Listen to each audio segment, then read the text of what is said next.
రాయటమే కాదు, national green ట్రిబ్యునల్కి వెళ్ళి case వేసి దానిపై స్టే పట్టుకొచ్చి దాని నిర్మాణాన్ని పూర్తిగా కూడా ఆపివేసినటువంటి ఒక ఘనాపాటి కేసీఆర్. ఘనాపాటి కేసీఆర్. నేను ఇవాళ అడుగుతా ఉన్నాను వెదిరే శ్రీరామరెడ్డి గారిని కానీ రేవంత్ రెడ్డి గారిని కానీ, మీరు దమ్మున్న వాళ్ళు అయితే ఇక్కడ ఎందుకే ప్రెస్ మీట్లు పెట్టి తమాషాలు చేస్తూ ఉన్నారు? నువ్వు ముఖ్యమంత్రి, నీ బడే బాయ్. నువ్వు ముఖ్యమంత్రి, నీ బడే బాయ్. వెదిరే శ్రీరామరెడ్డి, కిషన్ రెడ్డి గారు, వెదిరే శ్రీరామరెడ్డి గారు, బండి సంజయ్ గారు బీజేపీలో పెద్ద తోపు లీడర్లు మీరు. పోండి మోడీ గారి దగ్గర పోయి కూర్చోరి. ఈ బ్రిజేష్ కుమార్ ట్రిబ్యునల్ ఇమీడియట్గా 70% నీళ్లు మాకు రావాలని చెప్పని సాధించుకురారి. పొద్దున్న లేస్తే కేసీఆర్ గారి పైన బీఆర్ఎస్ పార్టీ పైన పడి ఏడవడం కంటే ఆ ఢిల్లీలో కూర్చొని కనుక అదే ఏడుపు ఏడిస్తే ఆ బచావత్ ట్రిబ్యునల్ అన్నా ఏమైనా, బ్రిజేష్ కుమార్ ట్రిబ్యునల్ అయినా ఏమైనా తీర్పు వచ్చినట్టయితే తెలంగాణకు న్యాయం చేసినట్టయితారు. మీ ఏడుపుల వల్ల మీకు న్యాయం లేదు, మాకు న్యాయం లేదు, తెలంగాణ ప్రజలకు న్యాయం లేదు. రేవంత్ రెడ్డిని ఏమైనా సంతోషపెడుతున్నారేమో మీరు ఆలోచించుకోవాలి. బీజేపీలు చర్చకు వస్తారా మీరు?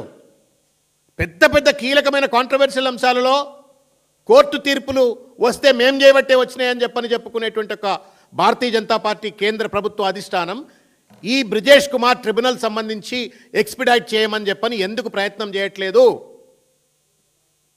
మీ తప్పును కప్పిపుచ్చుకోవడం కోసం ఒక ఆయన అంటాడు ఎపెక్స్ కమిటీ కేసీఆర్ రాలేదని చెప్పని. అరే నాయన 2 సార్లు కాదు, ప్రతిసారి వచ్చినా ఇక మినిట్స్ ఆఫ్ ద మీటింగ్ ఇది అని చెప్పని స్పష్టంగా ఆధారాలు పెడితే కూడా మళ్ళీ అదే పాడిందే పాట.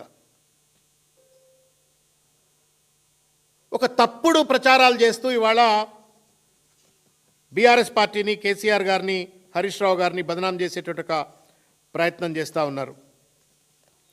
ఇగో మన చూపెట్టిండ్రు హరీష్ రావు గారు, నేను మళ్ళీ కూడా చూపెడుతున్నా. 18 లేఖలు డేట్లతో సహా, లెటర్ నెంబర్లతో సహా.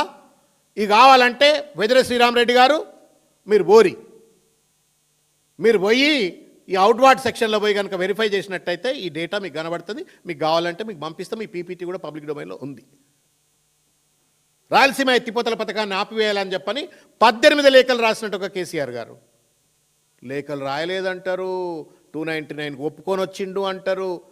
ఒక చిన్న మాట, మనం కామన్ సెన్స్ చెప్తానా మీకు. If there is a dispute between you and me, మనం కోర్టుకు పోతాం.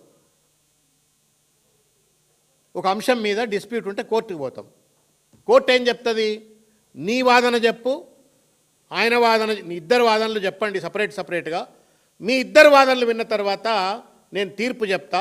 నేను తీర్పు చెప్పేంత వరకు యథాతథిగా మీరు ఇప్పుడు ఎట్లున్నారో గట్లనే ఉండరు, ఏ రకమైన పంచాయతీ పెట్టుకోకరని చెప్పండి. మీకు గుర్తే ఉంటుంది కేసీఆర్ గారు ముఖ్యమంత్రిగా ఉన్న సందర్భంలో గత ప్రభుత్వం అధికారంలో ఉన్నప్పుడు నాగార్జునసాగర్ డ్యామ్ మీద పోలీసు వాళ్ళు తుపాకులు, కట్టెలు పట్టుకొని కొట్టుకునే ప్రయత్నం చేసినారా? తదనంతరం జరిగినటువంటి ఒక పరిణామ క్రమంలో ఆ రోజు ఉన్నటువంటి ఒక కేంద్ర ప్రభుత్వ పెద్దలు కావచ్చు, లేకపోతే బ్రిజేష్ కుమార్ ట్రిబ్యునల్ సంబంధించిన వాళ్ళు కావచ్చు, లెట్ us స్టిక్ టు 299. మీరు స్టేట్ రీఆర్గనైజేషన్ యాక్ట్లో కానీ, లేకపోతే ఆ రోజు ఉన్నట్టుగా ఆంధ్రప్రదేశ్ కాంగ్రెస్ ప్రభుత్వం ఏ రకంగా ప్రతిపాదించిందో దానికి స్టిక్ అయిదాము. వాళ్ళ వాదనలు చెప్పండి, మీ వాదనలు చెప్పండి, మొత్తం అయిన తర్వాత నేను తీర్పిస్తా అని చెప్పిండ్రు. ఏ కారణం చేతనో ఆ పెద్ద మనిషి ఇంతవరకు తీర్పిస్తలేడు. ఎవరిది బాధ్యత? నరేంద్ర మోడీ గారు 10 ఏళ్ళు అధికారంలో ఢిల్లీలో ఉన్నారు. మాట్లాడమనొచ్చు కదా. మా ప్రయత్నాలన్నీ మేము చేసినాం. నెత్తి మీద నోరు పెట్టుకొని మొత్తుకున్నారు కేసీఆర్ గారు, ఆర్చినారు, మొత్తుకున్నారు, పార్లమెంట్లో మాట్లాడినారు, రకరకాల సందర్భాల్లో లేఖలు రాసినారు. ఇంతవరకు ఆ తీర్పు రావట్లేదు. సాధికారికంగా అధికారం చేతిలో ఉండి ఢిల్లీలో ఉన్నటువంటి వాళ్ళు ఈ ట్రిబ్యునల్ యొక్క అవార్డును బయటికి పట్టుకురాని చెతగాని వాళ్ళు మీరు వచ్చి పొద్దున్నేస్తే కేసీఆర్ మీద పడేస్తారిందా? నాకు అర్థం కాదు. 2 ఏళ్ళైంది అధికారం పోయి. దమ్ముంటే వెదిరి శ్రీరామరెడ్డి గారికి పాలమూరు రంగారెడ్డి ఎత్తిపోతల ప్రాజెక్ట్ ఎందుకు కంప్లీట్ కావట్లేదో అడగండి. 27,000 కోట్ల రూపాయలు ఖర్చు పెట్టి దాదాపు 90% పూర్తయినట్టు ఒక ప్రాజెక్టు రేవంత్ రెడ్డి గారు 2 సంవత్సరాల కాలంగా ఎందుకు పెండింగ్లో పెట్టిండు అడగండి. దమ్ముంటే వెదిరి శ్రీరామరెడ్డి గారు లేకపోతే బీజేపీ వాళ్ళు కొడంగల్ లిఫ్ట్ ఇరిగేషన్ ప్రాజెక్టులో 2 కాంట్రాక్టర్లు కేకును కోసుకొని ప్రాజెక్టులు పంచుకొని అక్రమానికి, అవినీతికి పాల్పడుతూ దాని ద్వారా రేవంత్ రెడ్డికి కమిషన్లు దండుకుంటా ఉంటే దమ్ముంటే దాని గురించి మాట్లాడండి. మీరు నాట్ ఓన్లీ ఇన్ తెలంగాణ, దేశ స్థాయిలో ఉన్న ఇరిగేషన్ ప్రాజెక్టులు మహారాష్ట్ర, రాజస్థాన్ చాలా చోట్ల చూసిండ్రు కదా. అవి మాట్లాడరు. రేవంత్ రెడ్డి అవినీతి కనబడదు, రేవంత్ రెడ్డి కుట్ర కనబడదు, రేవంత్ రెడ్డి కుతంత్రం కనబడదు, ఈ ప్రభుత్వం చేసే ఏ తప్పిదం కనబడదు. ఇదేం పద్ధతి అండి? నాకు అర్థం కావట్లా. కాంగ్రెస్ ఇదేమైనా బీజేపీ, కాంగ్రెస్ రూపంలో ఉన్న బీజేపీ ఇక్కడ పనిచేస్తున్నది?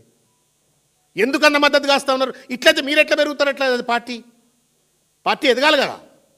ఏ డెమోక్రాటిక్ పార్టీ అయినా ఎదగాల. మరి మీరు ఎట్లా ఎదుగుతారు? ఇట్లా పొద్దున్న లేస్తే అధికారంలో ఉన్నటువంటి ఒక పార్టీ కొమ్ముగాసే రీతిలో పనిచేస్తే మీరు ఎట్లా ఎదుగుతారు అనుకుంటున్నారు? మీ కార్యకర్తలకు ఎట్లా విశ్వాసం కల్పిస్తారు? ప్రజలకు ఎట్లా విశ్వాసం కల్పిస్తారు? ఇదేం రాజకీయమో? ఇది వ్యభిచార రాజకీయం. ఇది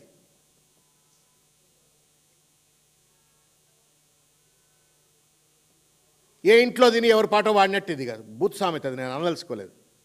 ఉన్నదేమో బీజేపీలో పాడే పాట, ఏమో కాంగ్రెస్ పాట. ఇది ఎట్లా నడుస్తుంది? రేవంత్ రెడ్డి పాట. మోడీ పార్టీలో ఉండి రేవంత్ రెడ్డి పాట ఎట్లా పాడతారు? పీపీటీ కానీ, వెర్బాటం కానీ, ఎవ్రీథింగ్ ఆయనే మాట్లాడిండు, ఈయనదే మాట్లాడి, ఈయనే మాట్లాడి, ఆయనదే మాట్లాడిండు. ఒక దుర్మార్గమైన ఒక రీతిలో ఇవాళ వ్యవహరిస్తూ కేసీఆర్ గారిని బదనాం చేయాలనే చిల్లర ప్రయత్నం చేస్తూ ఉన్నారు. ఇవాళ కేసీఆర్ గారు పాపం పెద్ద ఆయనను రాళ్లతో కొడుతుండ్రండి. యేసుక్రీస్తుని కొట్టినట్టు కొడుతుండ్రు ఆయనను. మోకా దొరికింది కదా అని చెప్పని, అధికారంలో లేడు కదా అని చెప్పని ఇష్టం వచ్చినట్టు ఎవడు పడతాడు, ఏది పడితే అది మాట్లాడుతుండ్రు ఆయన మీద. ఇది లేఖనండి పాపం. ఆయన స్వదస్తూరితో రాసిన లేఖ ఇది, సంతకం పెట్టిన లేఖ. ఆ రోజు రాయలసీమ పోతిరెడ్డిపాడు ఆపాలని చెప్పని కేంద్ర మంత్రే కేసీఆర్ గారి యొక్క ఒత్తిడి మేరకు లేఖ రాస్తూ ఆ కాపీని కేసీఆర్ గారికి మార్క్ చేసినటువంటి ఒక పరిస్థితి. ఇంత స్పష్టమైనటువంటి ఒక ఆధారాలు ఉంటే ఏం మనసుతోటి మీరు ఇవాళ వెదిరి శ్రీరామరెడ్డి గారు, మీరు రేవంత్ రెడ్డి గారితో దోస్తానం చేయరు, భయ్ సోపత్ చేస్తే చేసుకోరు, మాకేం సంబంధం లేదు, చేసుకోరు, పర్సనల్ సోపత్ చేసుకోరు, పనులు చేసుకోరు, ఇంకేమైనా చేసుకోరు, ఏమైనా చేసుకోరు. కానీ ప్రజల హితాన్ని గండిగొట్టే విధంగా ఒక పార్టీ ఎవరండి దేశంలో? ఎవరు దేశంలో ఇంత పెద్ద ఎత్తున వ్యవసాయాన్ని స్టెబిలైజ్ చేసినటువంటి ఒక పెద్ద మనిషి ఎవరా? తెలంగాణలో కాదు, భారతదేశంలో ఎవరైనా ఉన్నారా ముఖ్యమంత్రి? In Telangana for the first time in the country agriculture సెక్టర్ను మొత్తం స్టెబిలైజ్ చేసి పడేసినారు